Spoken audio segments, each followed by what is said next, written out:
दरवर्षी आपल्या पूर्वजांच्या सन्मानार्थ पितृपंधरवडा या नावाने 16 दिवस समर्पित आहेत. हे दिवस भाद्रपद महिन्यात कृष्ण पक्षात येतात. यावर्षी 7 सप्टेंबर ते 21 सप्टेंबर पर्यंत पितृपंधरवडा आहे. भारतातील हिंदू कुटुंबे या दिवसात श्राद्ध करतात, प्रार्थना, अन्नदान आणि एक असामान्य प्रतिकात्मक कृती करतात, ती म्हणजे कावळ्यांना खाऊ घालणे. पण जिवंतांना मृतांशी जोडणाऱ्या विधीमध्ये कावळे हे इतके महत्वाचे का आहेत? हिंदू परंपरेत कावळे हे पूर्वजांचे पितृ पार्थिव प्रतिनिधी मानले जातात.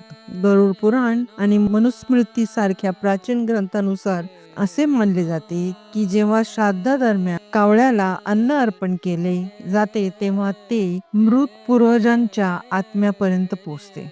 अन्न स्वीकारणारा कावळ्याचा हा एक दैवी संकेत आहे की नैवेद्य प्राप्त झाला आहे आणि आत्म्याला शांती मिळाली आहे. पितृपक्षात कावळा हा पितरांचे प्रतीक मानले जातो, पण कावळ्यालाच पितरांचे प्रतीक का मानतात?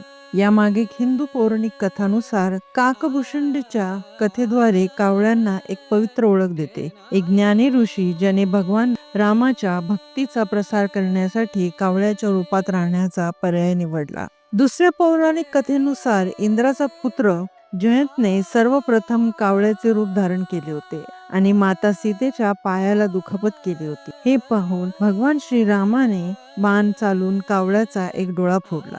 यानंतर जयंताला आपली चूक कळली आणि त्याने श्रीरामाकडे क्षमायाचना करण्यास सुरुवात केली.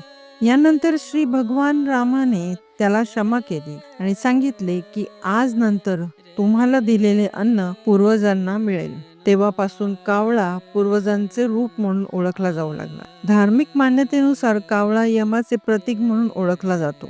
या काळात कावळ्यांची उपस्थिती हे पूर्वज आजूबाजूला असण्याचे लक्षण मानतात. तर दुसरीकडे काही मान्यतेनुसार कावळे पूर्वजांचे दूध देखील मानले जातात. त्यामुळे पितृपक्षाच्या काळात कावळ्यांना खाऊ घातल्यामुळे पितृदोष दूर होतोच, त्यासोबतच पितरांचा आशीर्वादही प्राप्त होतो. पितृपक्षात कावळ्यांसोबत गाय, कुत्रा यांनाही भोजन दिले जाते. गायीला भोजन दिल्यामुळे पितरांचे आशीर्वाद मिळतात, तसेच घरात सुख समृद्धी टिकून राहते आणि कुत्र्यांना भोजन दिले तर पितरांच्या आत्म्यास शांती मिळते असे म्हणतात. या प्राचीन परंपरेत ज्ञान देखील आहे. कावळे हे सफाई कामगार आहेत आणि पर्यावरणीय संतुलन राखण्यात त्यांची भूमिका महत्वाची आहे. त्यांना खायला दिल्याने त्यांची लोकसंख्या टिकून राहते आणि शहरीकरण नियंत्रणात राहतो. ही एक अव्यक्त सेवा आहे जी विधीत रुजलेली आहे.